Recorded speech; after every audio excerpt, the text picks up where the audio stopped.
자, 22년도 상시 1회입니다. 자, 기본 작업 1은 어제도 말씀드린 것처럼 여러분들이 실제 입력하는 거는 언제 하냐 그러면 분석 작업을 하나 못했다. 10점이 날라가잖아요. 근데 이제 계산 작업을 4문제 풀으면 괜찮은데 뭐 3문제나 2문제 정도 풀었다. 불안하잖아요. 그때는 빨리 입력을 하셔야 돼요. 그러니까 여러분들이 문제를 풀다가 안 되는 것은 한 번 하고 두 번째 하다 안 되면 빨리 넘어가야 돼요. 한 바퀴를 빨리 돌아야 돼요. 그래서 입력 작업을 할 때는 범위를 선택하고 보기 메뉴에 선택 영역 확대 축소를 크게 해놓고 작업을 하라는 거예요. 자, 기본 작업 2 보도록 하겠습니다. 자, A1에서 F1 영역은 병합하고 가운데 맞춤이네요. 그러면 병합하고 가운데 맞춤 하는데 병합이 9번 나오면 선택 영역 가운데로, 그러면 이제 셀서식의 그 맞춤의 가로 정렬에 여기 선택 영역 가운데가 여기 있다는 거 좀 기억해 주시고요. 자, 일단 병합하고 가운데 맞춤하고 글꼴이 굴림이네요.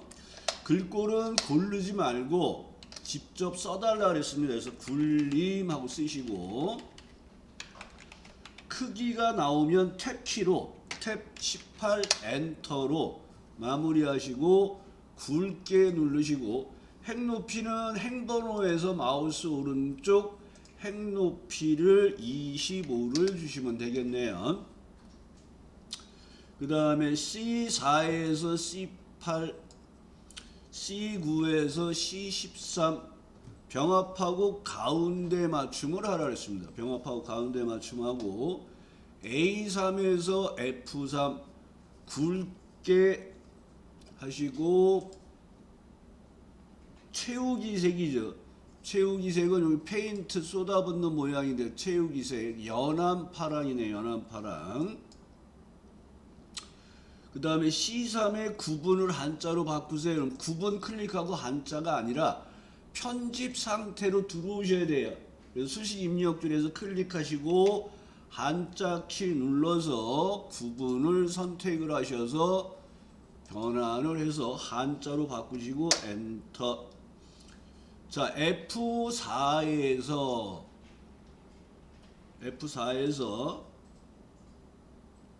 F13 영역에 사용자 지정 표시 형식은 항상 컨트롤 1번 표시 형식의 사용자 지정으로 와서 바로 하셔야 돼요. 자, 문자 뒤에 그러면 뭘 쓰라 그랬어요? 문자 뒤에 그러면 골뱅이를 쓰시는 거예요. 그 다음에 요일을 써달라 그랬어요. 요일. 다운편에 요일을 쓰시면 되겠네요. 요일. 그리고 엔터. 문자 뒤라는 말이 나오면 항상 골뱅이를 생각하셔야 돼요. 그 다음에 A3부터 F13까지 테두리, 모든 테두리 굵은 바깥쪽 테두리를 하시고 저장을 하시고 기본 작업 3으로 넘어가셔야 돼요. 자, 고급 필터네요. 자, 고급 필터가 나오면 조건을 먼저 처리하시고 목록 범위를 선택하시고 고급으로 들어가시는 거예요. 자, 조건을 A18 하고 나와 있으면 여러분들은 범위를 다 신경 쓰지 마시고 A18에서 시작한다고만 생각하시고, 자, 규모가 300 이상 그러면 여기 규모를 복사해서 A18에 붙여 놓으시고 그 밑에다가 크거나 같다 300. 자, 이면선은 엔드예요. 그 옆에다가 등록 회원 수를 복사해서 등록 회원 수를 넣으시고 200 이상 그러면 크거나 같다 200을 쓰시고, 결과는 A22에 누르라 그랬어요. 그러면 이렇게 조건을 넣고, 자, 조건 다 되셨죠? 자, 조건을 만드시고 목록 범위를 선택하시고 데이터 탭 고급에 들어가서 항상 대화 상자가 나오면 위에서부터 밑으로 이렇게 하나씩 처리하셔야 돼요. 그러니까 우리는 다른 장소의 복사를 먼저 선택하시고 조건 범위 클릭하신 다음에 조건 범위를 드래그해서 선택해 주시고 복사 위치는 A22예요. 22. 그럼 결과가 나왔을 때 규모가 300 이상이고 등록 회원 수가 다 200 이상이 나왔는지를 보시면 돼요. 자, 여기서 고급 필터에서 좀 까다로운 문제가 이거예요. 예를 들어서 등록 회원 수 평균 이상이면, 그러니까 조건에 계산 결과가 나오는 거예요. 그러면 가상의 필드명을 쓰시는 거예요. 그리고 계산 결과를 이용하니까 수식이 들어와야겠죠. 그 다음에 첫 번째 비교할 주소를 클릭하시고, 그 다음에 크거나 같다 에버러지 평균값 이상이면 에버러지를 누르시고 범위를 선택하시는데, 고급 필터는 이렇게 한다 그랬어요. 옆에다가 가상의 필드를 만드는 거예요. 이런 경우. 그럼 여기서 하나씩 비교하는 작업을 하면서 내려가기 때문에 이 주소가 절대 주소라는 거. 그래서 조건의 계산 결과가 나오면 이렇게 수식을 완성하는데, 여기에 기존에 있는 필드명은 절대 쓰시면 안 된다는 걸 기억하셔야 돼요. 그 다음에 또 문제에서 나오는 게 뭐만 뽑아주세요. 그러면 걔네들을 미리 갖다 놓고 뽑으시는 거예요. 그래서 이렇게 놓고 범위 잡고 데이터 탭에 고급에 들어가서 다른 장소에 할 건데, 이제 조건 범위를 여기야, 복사 위치를 여기야. 그러면 얘가 평균값 이상에 해당되는 데이터를 이렇게 뽑아주는 거예요. 그래서 요게 이제 나올 수 있는 게 AND냐 OR냐. 수식이 나와서 계산 결과를 이용하면 가상의 필드명을 쓸 것. 그 다음에 뭐만 뽑아주세요. 그럼 얘네들을 미리 갖다 놓고 고급 필터를 하셔야 된다는 거. 고급 필터의 좀 특이한 점 기억하시고, 그 다음에 이제 어쩌다가 한번 나오는 게 자동 필터라 그랬어요. 자동 필터. 근데 자동 필터는 명칭이 사용자 지정 필터로 나온다 그랬어요. 명칭이. 그래서 클릭하시고 여기 필터를 누르시면 필터 단추가 생기면 여기에서 내가 원하는 조건에 크거나 같은 300 이상이야. 그럼 얘가 이렇게 숨기면서 300 이상이 나오고, 등록 회원 수는 200 이상이야. 이렇게 놓으면 이렇게 결과를 뽑아주는, 숨기면서 뽑아주고 하는 게 자동 필터인데, 시험에서는 사용자 지정 필터로 나온다는 거 좀 구분해 주시고. 자, 분석 작업 1번 보겠습니다. 시나리오네요. 자, 이름 정의부터 하겠습니다. 시나리오가 나오면 이름 정의부터 하시는 거예요. 그래서 먼저 A17 클릭하시고 이름 상자의 순이익률,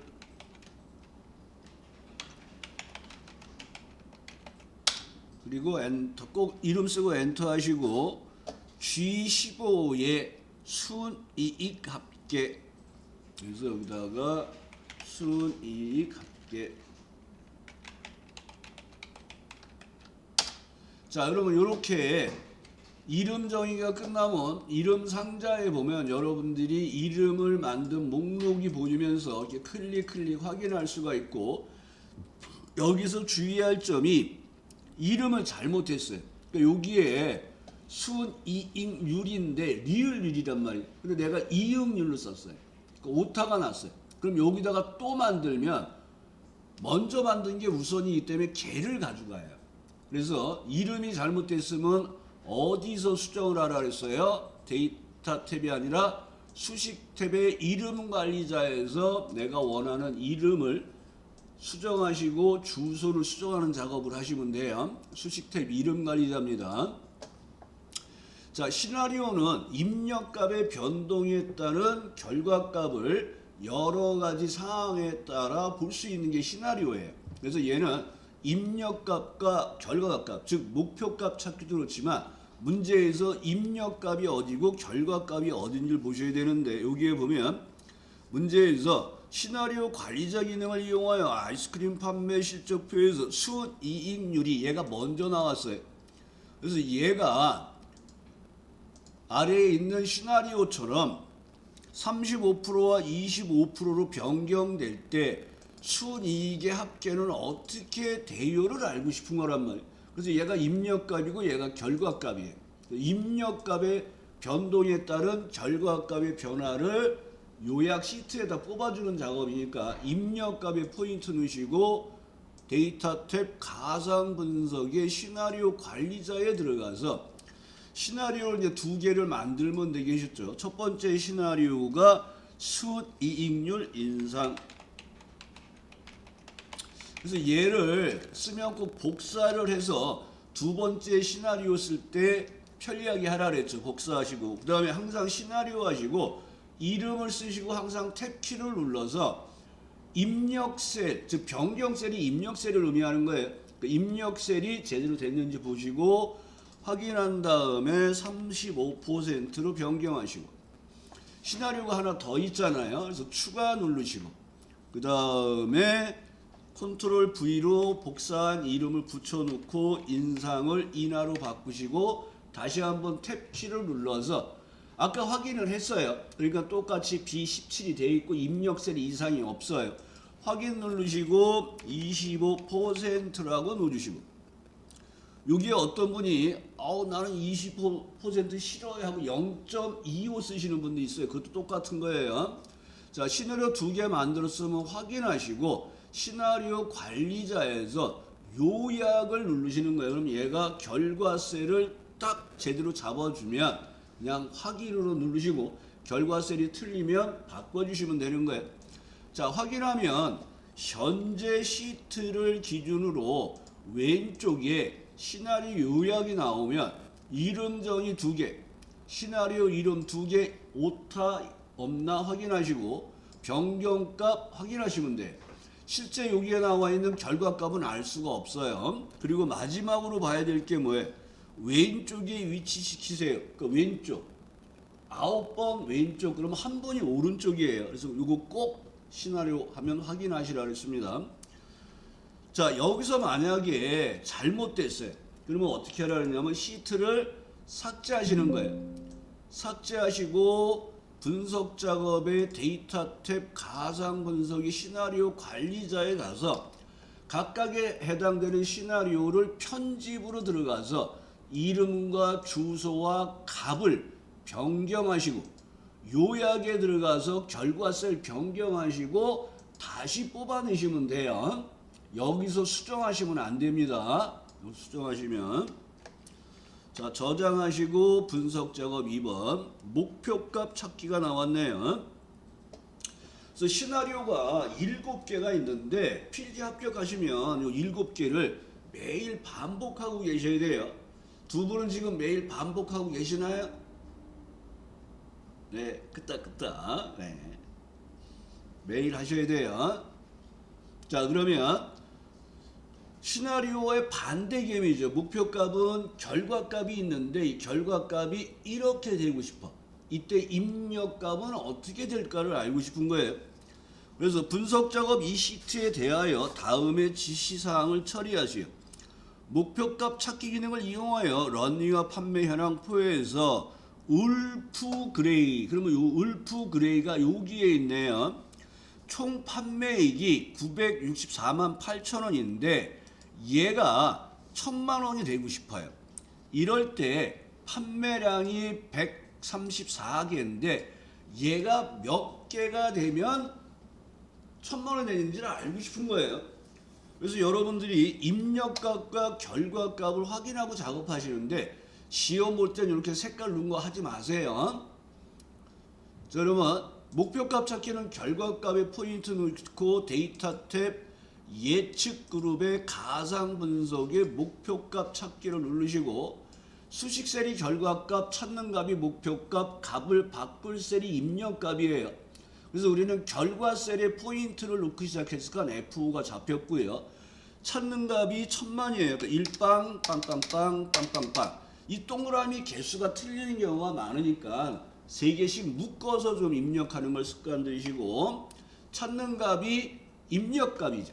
그러니까 여기 판매량 134가 몇 개가 되면 총 판매액이 1000만 원이 될까를 알고 싶은 거예요. 확인 한번 누르시고 다시 한번 확인을 눌러서 확정을 해 놓으시면 되겠네요. 자, 저장하시고,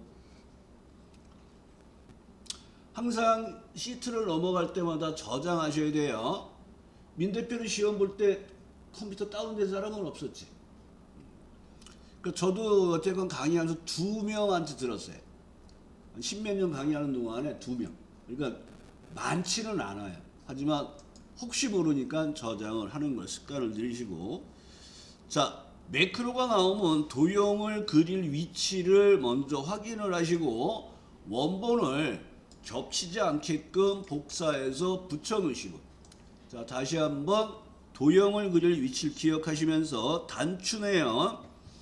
그러면 개발 도구의 삽입의 양식 컨트롤의 단추를 쉘 크기에 맞춰서 그리기 위해서 무슨 키 눌러요? Alt 키 누르면서 도형을 그려주시고, 얘는 매크로용이기 때문에 도형을 그리자마자 바로 매크로 지정 대화 상자가 나와요. 그러면 여기에 매크로 이름 합계라고 쓰시고, 기록을 누르시는 거죠. 합계라고 쓰시고 기록을 누르면 매크로 기록 대화 상자가 나왔을 때 오타가 있는지 확인하시고 확인 버튼을 누른 다음에 지시된 작업을 처리하시면 돼요. 그래서 여기는 H4에서 H8 영역에 구분별 합계를 계산하는 매크로를 실행하시고 썸 함수를 쓰라 그랬어요. 그러면 여기 범위 잡고 자동 합계 쓰자 그랬어요. 썸이나 에버러지 나오면. 그래서 여기 홈에 가서 자동 합계를 그냥 누르시면 여기에 썸에 의한 합계가 한꺼번에 구해져요. 종료할 때는 화면 밑으로 내려가서 준비 옆에 있는 매크로 기록 중지 버튼을 눌러서 중지하시고, 도형에서 마우스 오른쪽 텍스트 편집하시고, 이름을 쓸 때 매크로 이름 보고 쓰지 말라 그랬어요. 밑에 텍스트를 합계로 입력, 이걸 보시라 그랬어요. 얘가 항상 똑같은 건데 아닐 때가 있어요. 그래서 항상 텍스트를 합계로 입력할 때는 거길 보고 하시고, 그 다음에 여기서 주의할 점은 엔터 치지 말라 그랬어요. 엔터 치시면 안 됩니다. 자, 두 번째 도형은 모서리가 둥근 직사각형을 20에서 F11을 범위 잡으시고 여기다 도형을 그리라는 범위를 확인하시고, 자, 메뉴에 삽입에 일러스트레이션 그룹의 도형에서 사각형 범주 안에 두 번째가 둥근 모서리예요. 선택하시고 Alt 키를 눌러서 도형을 그려주시고, 얘는 매크로용이 아니기 때문에 지정이 안 떠요. 그래서 우리는 마우스 오른쪽 매크로 지정을 내가 실행을 시키셔야 돼요. 자, 여기에 매크로 이름은 서식이라고 되어 있네요. 그러면 서식이라고 매크로 이름 쓰시고 기록 누르시고, 기록 대화 상자가 나오면 오타가 없는지 보시고 확인을 누른 다음에 이때 지시된 작업을 하시는 거예요. A3에서 H3 영역에 채우기색 노랑이에요. 그러면 여기서 마우스 오른쪽 미니 도구에서 해주셔도 돼요. 노랑 해주시고, 지시된 작업이 끝나면 항상 기록 중지를 한 다음에 도형의 이름 쓰시는 거예요. 그래서 도형에서 마우스 오른쪽 텍스트 편집, 여기도 보면 텍스트를 서식으로 입력, 서식이라고 쓰시고, 자, 복사본을 다시 복사하셔서 원본에 덮어주십니다. 합계 한번 눌러보시고 서식 눌러서 이상이 없으면 복사본 영역을 범위 잡고 삭제하시고 컨트롤 S로 저장을 해주시면 되는 거예요. 차트 작업 보겠습니다. 통상 여러분이 이렇게 기본 작업 2부터 차트까지를 20분 안에 하시고 계산 작업을 10분 안에 끝나시고 10분 동안 검토를 하시면 돼요. 근데 제발 100점 맞으려고 하지 말란 얘기예요. 계산 문제는 3개나 4개만 푸시고 검토를 바로 하시면 돼요. 근데 딱 봤더니 문제가 만만해. 그러면 풀 수는 있겠죠. 근데 여러분이 검토하는 시간이 없을 수가 있어요. 그래서 한 4문제 정도 풀면 아, 이 정도면 합격선이구나 하고 분석 작업과 계산 작업을 다시 한번 검토하시고, 그 다음에 기본 작업하고 뭐 차트 분석 작업 3 이런 걸 다시 한번 기본 작업 3 같은 거를 검토하시는 쪽으로 하세요. 자, 문제 보겠습니다. 차트에서 총점 계열. 그러면 총점 계열은 여기에 있는 막대 그래프 중에서 하나가 되겠죠. 그러면 여기선 총점 계열에서 마우스 오른쪽 삭제를 하셔도 되는데, 지금 우리는 항목 삭제가 들어왔어요. 김서아라는 사람이 들어와 있어요. 그러면 데이터 선택에 들어가서도 계열 삭제를 할 수가 있어요. 그래서 계열 삭제와 항목 삭제가 같이 들어오면 차트 안에서 마우스 오른쪽 데이터 선택으로 들어가서 먼저 범내 항목 계열에서 총점을 제거하시는 거예요. 가끔 이거 필터 푸시는 분 있는데 이거 안 돼요. 필터 풀면 총점을 제거하시고, 김서하가 지금 가로 항목축 레이블에 있는데 여기서 삭제가 안 돼요. 그래서 행렬 전환, 그 범내와 항목을 서로 바꾸고 김서하를 제거하시고 다시 행렬 전환하고 확인하는 형태로 바꾸셔야 돼요. 이게 옛날에는 이 항목 삭제가 나오는 게 어려운 문제였어요. 근데 지금은 이게 많이 나와요. 기본으로 할 줄 아셔야 된다는 얘기예요. 항목 삭제. 차트의 제목을 A1에 연동하세요. 그러니까 여러분이 자꾸 연동이란 말로 하면 또 뭐야 그러는데, 연동은 참조하라는 거예요. 주소를 지정해서 갖다 쓰라는 거예요. 연동은. 그러니까 주소 차트 제목을 추가 삭제할 때는 차트 요소예요. 기존에 있는 내용을 변경할 때는 더블 클릭이고요. 그래서 차트 제목을 클릭하시고 A1에 있는 주소와 연동을 하라는 것은 참조를 하라는 거예요. 그래서 는으로 A1 주소를 선택해 주시는 거예요. 그러면 여기에 차트 작업 느낌표까지가 이거 뭐냐면 시트 이름이에요. 그 다음에 A1이 주소 이름이고요. 자, 이렇게 연동할 때 절대 주소로 갖고 왔습니다. 신경 쓰지 마시고 엔터를 해주시면 되겠네요. 다 되셨나요? 그래서 연동이라는 거 꼭 좀 기억하세요. 주소를 지정해서 작업을 한다는 거. 각 계열의 강원주의 요소. 자, 계열과 요소를 구분하셔야 되는데, 자, 계열은 클릭하면 이렇게 5개가 지금 선택된 계열이에요. 그 중에서 김현준만 요 하나만 누르면 얘가 요소예요. 그러니까 계열 중에 하나가 요소예요. 각 계열의 강현준의 요소에만 데이터 레이블의 값을 표시하는데 안쪽 끝에 하세요. 그럼 얘는 좀 불편해요. 3번을 하셔야 돼요. 그래서 추가하는 거기 때문에 더하기 누르시고 데이터 레이블의 값을 안쪽 끝에다 한번 넣어주시고 클릭하시고 다시 한번 데이터 레이블 클릭 2번 하시고 김현준만 선택하셔야 돼요. 데이터 레이블 안쪽 끝을 해주시고 다시 한번 수학에서도 클릭 요소 선택은 천천히 클릭을 2번 하시는 거예요. 데이터 레이블의 안쪽 끝을 눌러서 얘는 3번 작업을 해주셔야 돼요. 되셨나요? 자, 계열의 간격, 계열 겹치기를 하고 너비를 50으로 하래. 그러면 차트 안에 있는 내용을 여기 보면 김단이라는 사람의 국어 점수, 영어 점수, 수학 점수 요 사이를 조절하는 게 계열 겹치기이고, 이름과 이름 사이의 요 공간을 조절하는 게 간격 너비예요. 그러니까 여기서는 계열의 너비를 조정하는 거니까 아무 계열에서나 더블 클릭하시면 오른쪽에 데이터 요소, 그러면 잘못된 거예요. 클릭을 한번 누르면 여기가 계열 서식으로 바뀌어요. 그러니까 제가 여기서 더블 클릭을 해서 그런 거예요. 그래서 계열 서식이 나오는 걸 보고 계열 겹치기를 0, 그러면 겹치는 게 아니라 딱 붙는 형태가 되는 거예요. 간격 너비를 50을 주라는 거죠. 그래서 여기서 여러분이 기억할 거는 계열 서식을 불러내기 위해서는 계열에서 더블 클릭을 해야 된다는 거. 근데 얘가 한번 나와 있어요. 그러면 여기서 여러분들이 제목을 클릭하면 제목 서식, 축을 클릭하면 축 서식, 계열을 선택하면 계열 서식, 계열에서 다시 한번 클릭하면 요소 서식. 그 다음에 여기는 축이죠. 항목. 그래서 그냥 축 서식으로 나와요. 범례 서식.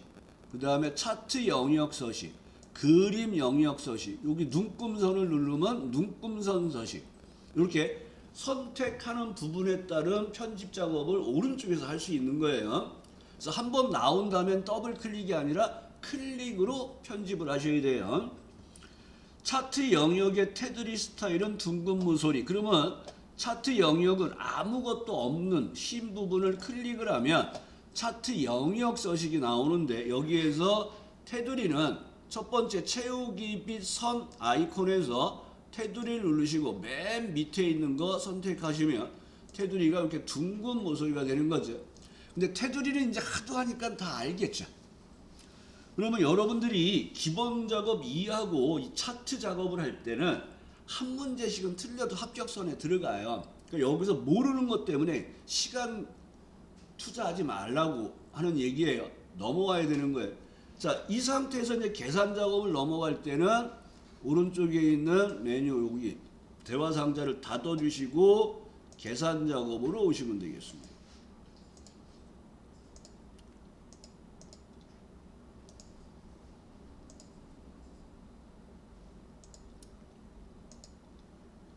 다 아는 거 해서 지루하지는 않으신가요? 괜찮은가요? 수료하는 날까지 부려먹으세요. 민 대표도 잘 되고 있지? 발표가 언제? 다음 주인가? 아유, 꼭 알려줘. 자, 1번 Vlookup Dmaximum 에버러지 if 5와 sum if abs if rank. 이렇게 if 함수가 두 개씩 나오는 경우가 있어요. 그리고 if rank의 choose, 그 다음에 라운드업과 dsum이 나왔네요. 그러면 일단 우리가 편하게 할 수 있는 게 choose, db 함수 찾기 참조를 먼저 하시는 거예요. 근데 이 4번에 보면 if rank choose가 같이 겹쳐 있는 거예요. 얘 먼저 하시면 안 돼요. 그래서 5번에 나와 있는 라운드업과 dsum을 먼저 하셔야겠네요. 그러면 여러분들이 dsum 그러면 데이터베이스 함수이기 때문에 조건 범위를 먼저 확인하시고, 사용하는 방법은 표 전체, 그 다음에 계산할 열 번호를 지정하시고 조건 범위를 넣어주시면 돼요. 그래서 얘는 조건 범위를 먼저 처리, 입력하라면 입력하시고, 입력하라는 말이 없으면 표 안에서 어딘지를 확인하셔야 돼요. 그 다음에 반올림에 관련된 함수가 라운드, 라운드업, 라운드 다운이 있는데는 라운드업이네요. 그러면 값이 나오고 자릿수가 나오는데 얘는 라운드업이니까 올림이 되겠죠. 그래서 자릿수에 대한 개념을 기억하시는데 0은 정수, 1은 한 자리 표시예요. 소수 한 자리 표시.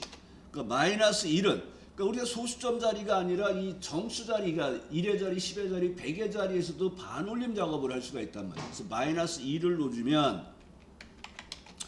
1의 자리에서 올림을 해주는 거예요. 그래서 우리가 보면 뭐 10의 자리까지 표현했어요. 그러면 1의 자리에서 올림을 해야 되니까 마이너스 2를 넣는 작업을 하시는 거예요. 근데 얘는 100의 자리에서 올림하여 1000자리까지 표현해서, 그러니까 1, 10, 100의 자리에서 올림을 하니까 마이너스 3을 쓰는 거예요. 근데 여기 재밌는 게 표시 예를 보면 1, 2, 3, 4, 5, 6을 1, 3, 빵빵빵으로 바꾸려 했잖아요. 빵이 몇 개? 3개. 그럼 마이너스 3을 생각하시면 돼요.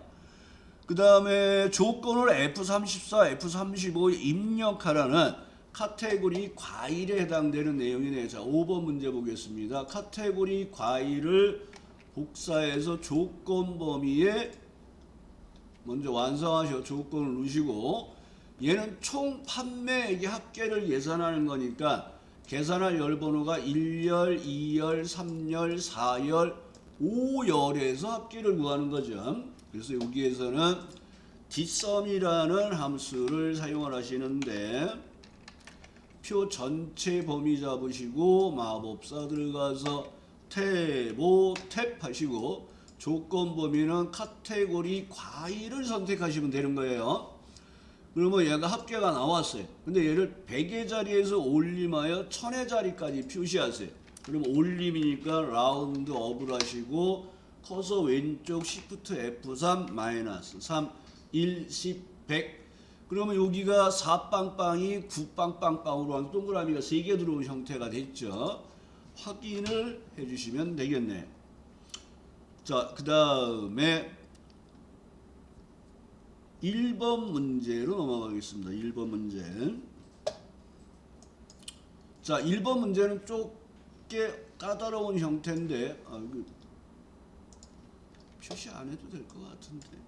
자, 라운드 작업을 하는 5번 문제 같은 경우는 함수가 2개니까 2번에 걸쳐서 확인하면서 작업을 하시는 게 좋아요. 그래서 dsum을 먼저 하시고 라운드업을 누르시면 돼요.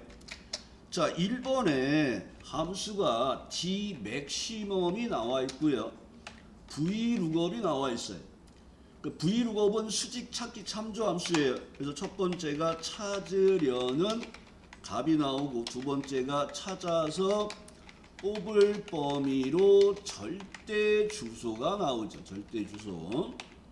세 번째 인수가 이 절대 주소 범위에서 뽑을 얘는 vlookup이니까 열번호, hlookup은 행번호예요. 그래서 행번호, 여기는 열번호를 넣어주시고 방법은 정확하게 일치하는 걸 할래, 유사히 일치할래를 정하는 거예요. 그래서 얘를 방법이라 그러는데 true, false를 쓰셔도 되고 방법 0이 false예요. 그 방법 0은 정확히 일치하는 걸 찾는 거예요. 그러니까 방법 1은 유사일치예요. 유사일치. 유사일치는 언제 쓴다 그랬어요? 숫자가 오름차순 돼 있을 때. 숫자가 오름차순일 때 방법 2를 쓰시는 거예요. 나머지는 다 방법 0으로 보셔야 돼요. 그리고 방법 1 유사일치를 하면 얘는 구간값을 가져요. 구간값. 그러니까 어디서부터 어디까지가 뭐, 어디서 어디까지가 뭐 이런 구간값을 갖고 생략 가능하다는 걸 기억하셔야 돼요.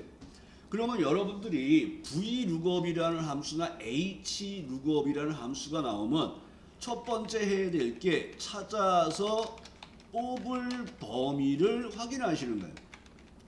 찾아서 뽑을 범위를 보시고 그러면 여기에서는 첫 vlookup이니까 첫 열이 찾으려는 값의 목록이에요. 이 목록 값이 표에 있으면 그냥 갖다 쓰시는데 얘가 없으면 만들어 쓰라는 거예요. 그래서 여기서 dmaximum의 역할이 만들어 쓰는 거예요. 그러면 여기서 dmaximum은 아까랑 똑같이 표 전체, 그 다음에 계산할 열 번호, 그 다음에 세 번째가 조건 범위에. 근데 얘가 조건 범위가 어디에 입력하라는 말이 없으면 확인하셔야 돼요. 자, 여기서 vlookup에서 hlookup에서 또 까다로운 문제가 뭐냐면 찾아서 뽑을 범위가 따로 존재하는 경우가 있어요. 다 존재해요. 근데 이게 없는 경우가 있어요. 그러면 표 안에서 찾아서 뽑을 범위를 여러분들이 확인을 하고 시작을 하셔야 돼요. 이 문제를. 그러니까 1번 문제 같은 경우는 지금 1번 문제는 이렇게 딱 있고 끝났잖아요. 그럼 어디서 이렇게 찾아서 뽑을 범위가 없잖아요. 그럼 이 범위를 여러분이 찾으셔야 되는 거예요. 어디서 찾아서 어디를 뽑을 건지. 자, 문제를 볼게요. 자, 부서명이 영업 일부에 해당되는, 여기 영업 일부에 해당되는 판매 실적이 있어요. 여기에서 가장 높은 금액에 해당되는 사람을 찾아서 요 이름을 뽑을 거예요. 그러니까 여기가 뽑을 범위가 되는 거예요. 여기가. 그러면 여러분들은 판매 실적 중에서 가장 큰 값에 해당되니까 여기가 찾을 범위가 되는 거예요. 여기가 뽑을 범위가 되는 거예요. 그래서 이런 문제가 V룩업, H룩업에서 어쩌다가 나와요. 그럼 여러분들이 표 안에서 내가 찾아서 뽑을 범위를 확인하셔야 돼요. 이것도 조금 까다로운 문제에 해당이 됩니다. 자, 근데 찾으려는 값이 뭐냐면 부서명의 영업 일부에 해당되는 판매 실적의 최대값이 찾으려는 값이에요. 근데 얘도 마찬가지로 DB 함수인데 조건 범위를 어디다 쓰라는 말이 없잖아요. 그 표 안에서 부서명이 영업 일부를 찾으셔야 돼요. DB 함수의 조건 범위는 고급 필터의 조건 범위처럼 쓰셔야 돼요. 항상 필드명과 같이 붙어 있어야 돼요. 그러면 D 맥시멈 넣어주시고 표 전체 범위 잡고 마법사 들어가서 탭 3 탭하고 조건 범위는 부서가 영업 일부. 그러면 얘가 721점이라는 영업 일부의 최대값을 구했단 말이에요. 대리의 이상이 냈고 요 사람 이름을 뽑고 싶은 거예요. 그러니까 이 범위에서 최대값에 해당되는 이상희를 뽑을 거예요. 그 찾아서 뽑을 범위가 여기가 되는 거고 얘는 채우는 작업이 없어요. 채우는 작업이 없으면 절대 주소는 없어요. 근데 이제 절대 주소를 넣어줘도 틀렸다고는 안 해요. 그 대신 채우는 작업이 없으면 절대 주소가 없다는 거. 그 V룩업 하시고 마법사 들어가서 찾아서 뽑을 범위에서 2열에서 뽑을 거예요. 그 다음에 얘는 첫 열이 찾으려는 첫 열이 숫자가 오름차순이 안 돼 있잖아요. 그럼 방법은 뭐를 써요? 0을 쓰시면 되는 거예요. 그럼 이상희가 뽑히는 거예요. 이 문제도 조금 까다로운 형태, 그 계산 작업을 많이 안 해봤으면 까다로운 형태의 문제가 되고 함수가 두 개예요. 그럼 두 번에 걸쳐서 작업을 하시라는 얘기예요. 자, 그러면 10분간 쉬었다가 하도록 하겠습니다. 자, 3번 문제에 SUMIF와 ABS가 나왔네요. 그래서 SUMIF 함수가 나오면 조건을 비교할 범위, 그 다음에 다운표 안에 조건을 넣으시고 세 번째 인수가 계산할 범위를 넣어주시면 되는 거예요. 그런데 S로 끝나면 뭐 SUMIF S, average if S가 들어오면 계산할 범위가 앞이라는 거 하나를 기억해 주시고 if로 끝나는 함수에서 여러분들이 꼭 기억할 게 두 가지가 있어요. if로 끝나는 함수, 즉 if로 끝나는 함수가 정확하게는 6개가 있는 거죠. count if, sum if, average if, 그 다음에 s가 붙은 거 3개, 6개가 있어요. if로 끝나는 함수의 조건에 계산 결과를 이용하세요 하고 문제가 나오면 지금 질문한 것처럼 뭐 large나 small을 이용한다든지 할 때는 비교 연산자를 다운표 안에 직접 입력하고 AND 연산자로 계산식을 결합하는 형태로 사용하셔야 돼요. 이게 특이하게 나오는 거고, 또 하나가 똑같이 if로 끝나는 함수인데 결과를 채우기 할 때가 있어요. 채우기 할 때. 그러면 뭘 기억하라 그랬어요? 절대 주소를 보랍니다. 절대 주소 유무를 확인하셔야 돼요. 그러니까 이게 90% 이상이 절대 주소가 들어가요. 근데 아닐 때도 있어요. 근데 주로 절대 주소를 보셔야 돼요. 그 다음에 ABS가 나왔네. 여기는 ABS. ABS는 음수를 양수로 만들어주는 거죠.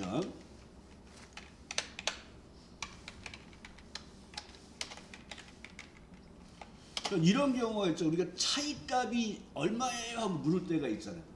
근데 한 사람은 뭐 키가 180이야. 한 사람은 키가 70이야. 근데 이제 70을 기준으로 보면 이 사람이 10cm가 크잖아요. 근데 180을 기준으로 보면 이 사람이 10cm가 작잖아요. 그래서 마이너스 10이라고 표현 안 하고 10cm 차이나 이렇게 하잖아요. 이럴 때 ABS에 의해서 양수로 만들라는 얘기예요. 자, 3번 문제를 볼까요? 그러면 여기 3번 문제. 학과가 있는데 학과 중에서 컴퓨터 학과의 점수의 합계와 학과가 정보처리학과인 학생들의 점수의 합계를, 그러니까 여기가 점수가 들어가 있는 여기가 계산할 범위가 되겠네요. 그 다음에 학과가 들어가 있는 부분이 조건을 비교할 범위예요. 그리고 꼭 기억하실 거는 이 제목행이 포함되는 함수는 DB 함수 하나뿐이 없어요. 나머지는 제목행은 절대 범위를 안 잡아요. 자, 그러면 썸이프 작업 들어가겠습니다. 썸이프 하고 넣어주시고 조건을 비교할 범위 마법사 들어가서 조건은 첫 번째는 컴퓨터학과, 세 번째 인수가 이제 계산할 범위가 되겠죠. 그리고 확인하시고 그 다음에는 정보처리학과에 점수의 합계를 뺄 거예요. 그러면 똑같은 작업이니까 얘를 복사해서 빼기 붙이기 하시고 B17을 정보처리학과로 바꾸면 되니까 B16으로 넣어주시면 되겠죠. 그러면 컴퓨터학과 학생보다는 정보처리학과 학생들이 점수가 더 좋게 나오면 마이너스가 나온단 말이에요. 이 마이너스 값을 뭐로 하라고요? 양수로 처리하세요. ABS 넣어주시고 그냥 마법사 들어갔다 그냥 나오면 가로 닫는 작업을 해줘요. 자, 그래서 이 문제는 함수가 2개이지만 3번에 걸쳐서 작업을 하시려는 거예요. 첫 번째는 컴퓨터 학과의 합계를 구하시고, 두 번째는 컴퓨터 학과 빼기 정보처리학과의 점수를 빼는 작업을 하시고, 그 결과를 ABS에서 양수로 처리하는 작업을 하면 되겠습니다. 그 다음에 2번 문제가 ABS 그 다음에 if or가 나와 있네요. 자, 여기서 if 함수는 조건을 판단해서 참일 때 뭐 할까, 거짓일 때 뭐 할까 하는 거고요. 그 다음에 이 조건이 여러 개가 나올 때 and나 or를 묶어 사용하는데 여기는 or를 쓰라는데 두 개의 조건을 하나라도 만족하면 참이 되는 거예요. 그래서 if 함수는 항상 조건을 먼저 처리하셔야 돼요. 그래서 이 조건의 결과가 true, false가 제대로 나왔는지 보시고 if를 추가해서 참일 때 뭐 할까, 거짓일 때 뭐 할까를 사용하시면 되고, or는 조건이 여러 개 있을 때, 그래서 여러 개 있을 때 하나 이상이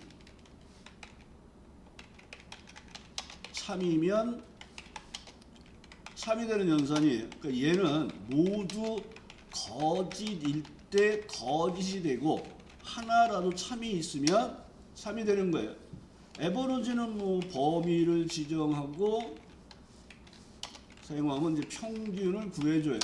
자, 여기도 기억할 게 이거잖아요. if 함수의 조건의 계산 결과를 이용할 때 절대 주소 유무를 보라 그랬어요. 그러니까 if 함수의 조건의 계산 결과를 이용해요. 하면 여기서는 여러분들이 절대 주소 유무를 보셔야 돼요. 90% 이상이 절대 주소가 들어가는 거예요. 그러니까 2번 문제를 보면 구입 횟수가 여기 있어요. 구입 횟수가 150 이상이거나 구입 총액이 구입 총액 평균보다 크면, 그러니까 첫 번째 조건은 그냥 단순 비교예요. 구입 횟수가 150 이상이에요. 근데 두 번째 조건이 구입 총액이 구입 총액 평균보다 커요? 하고 묻는 거잖아요. 그 조건의 계산 결과가 나왔으니까 여기에 구입 총액의 평균의 주소가 절대 주소인지 아닌지를 판단하라는 얘기예요. 그러면 여기에서 조건 1이 구입 총액이 구입 횟수가 150 이상이에요. 구입 총액이 구입 총액 평균 이상이에요. 이렇게 나와 있을 때 어느 걸 먼저 해도 상관이 없어요. 그리고 얘가 함정이 이거예요. 범위가 구입 총액 범위가 여기에 이렇게 주소를 주었어요. 문제에서는. 그럼 구입 횟수가 여기 있어요. 구입 총액이 여기 있어요. 근데 우리가 구하는 거는 회원 코드 한 사람에 대한 등급을 구하는 거기 때문에 얘가 150 이상이에요. 얘가 평균보다 커야 하고 각각 비교하는 거지 이 범위를 잡는 건 아니에요. if 함수 문제에선. 그러면 두 번째 조건을 먼저 처리해 볼게요. 능하시고 구입 총액이 커요. 그러니까 크다만 넣으시고 여기에서 이제 에버러지를 사용을 하는데 에버러지 평균값을 구해서 사용을 하는 거예요. 평균값. 그러면 여기서 얘를 여러분들이 끌고 내려가면서 true false를 확인할 때 에버러지 주소는 따라가면 안 된단 말이에요. 그러니까 if 함수의 조건의 계산 결과가 나오면 이렇게 절대 주소 유무를 기억하라는 거예요. 그래서 얘는 절대 주소를 넣어주셔야 돼요. 그러니까 이게 잘 정리가 안 되시는 분은 일단 내용을 채워보시는 거예요. 첫 번째 조건을 넣고 그러면 얘가 이렇게 녹색의 메시지가 나올 때가 있어요.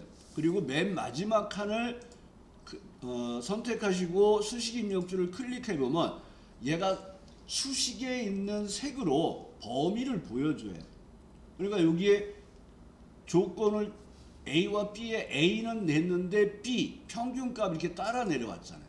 아 그러면 안 되는구나 하고 여기에 올라가서 절대 주소를 넣을 때는 걸치기만 하면 돼요. 다 안 잡고 F4를 누르시고 엔터를 한 다음에 다시 채워보시는 거예요.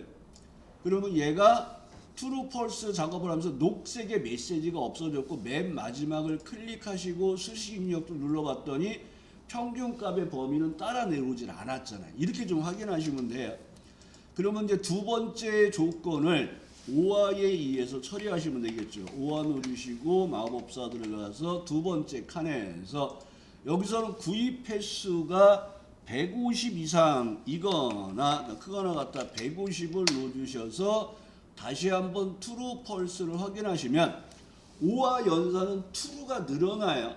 그러니까 아까 여기 두 번째 있는 사람이 false였는데 true로 바뀌었어요. 그러면 이렇게 true false가 이상 없는지 보시면 돼요.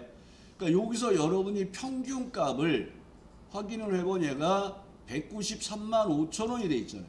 그러니까 얘가 193만 5천 원보다 작죠. 그 다음에 150보다 작죠. 그러니까 얘는 false가 맞죠. 그러니까 이런 식으로 true false가 이상 없나 보시고 마지막으로 if 함수 누르시고 마법사 들어가서 참일 때 VIP 거짓일 때 일반으로 입력을 하시고 확인하시고 밑으로 채워서 나머지 내용들을 보시면 되겠죠. 그러니까 여기에 나와 있는 문제들도 쉬운 듯 하면서 좀 까다로운 형태의 문제들이 있는 거예요.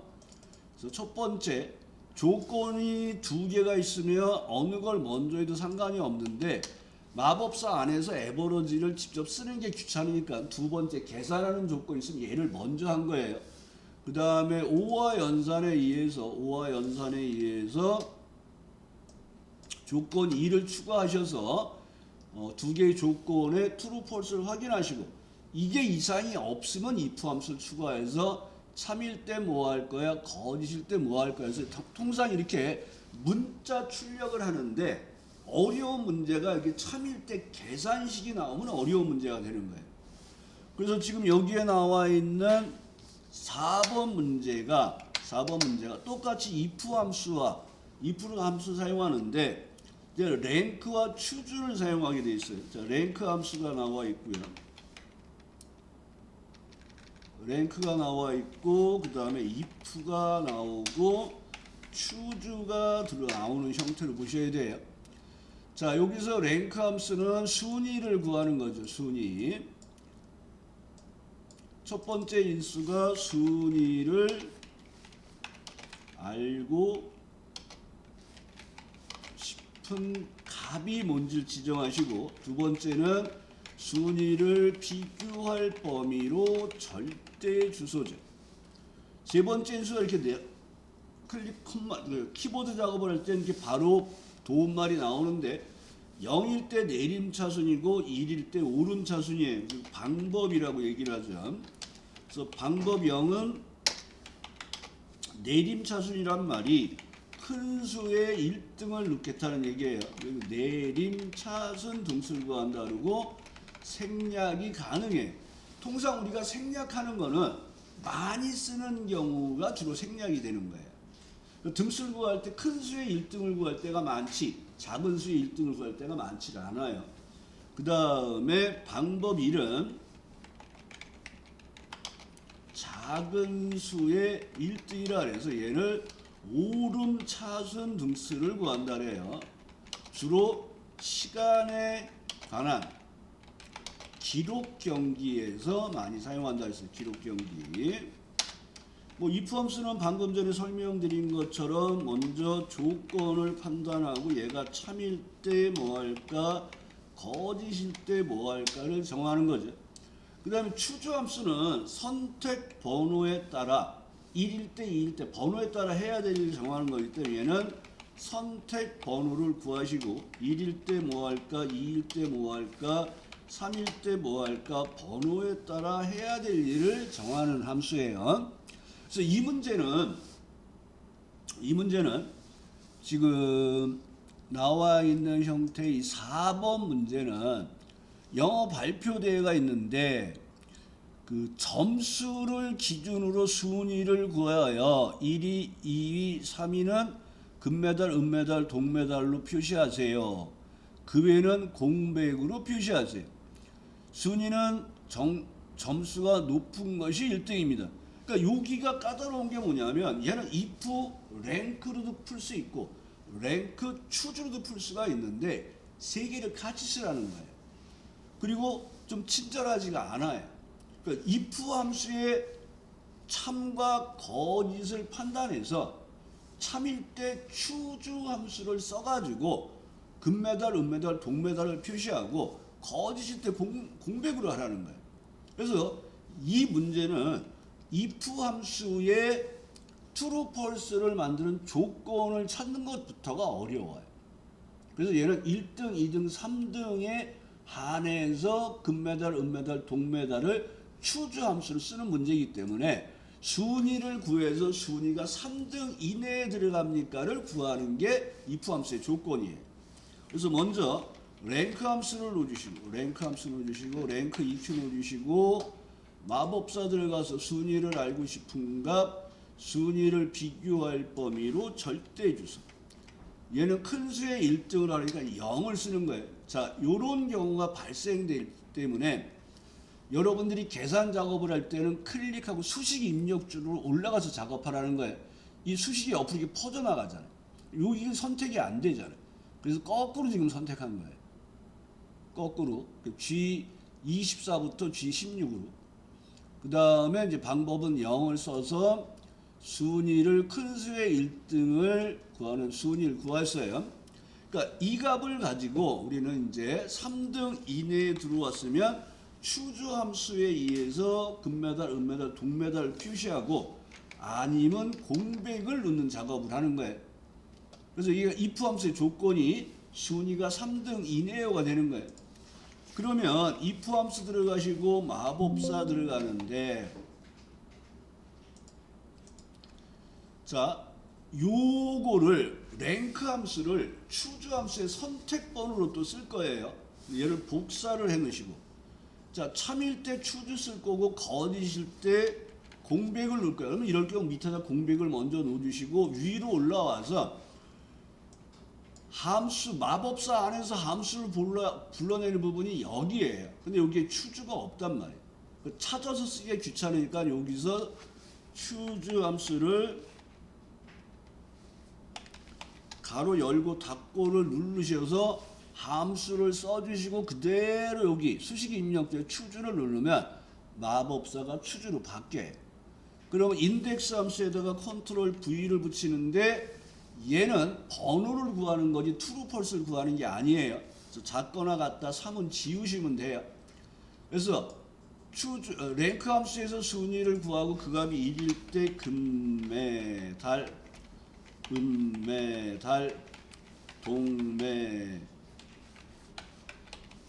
확인을 할 때 어떤 경우가 가끔 나왔냐 그러면 이렇게 하고 나갔더니 여기 동메달에 따옴표가 안 붙는 경우가 있었어요. 그래서 네 번째 칸에 밸류 4에다 클릭하셔서 따옴표가 붙게끔까지 마무리하시고, 그리고 여기에서 if 함수에 들어가서 보면 이제 이렇게 작업이 완료가 되는 거예요.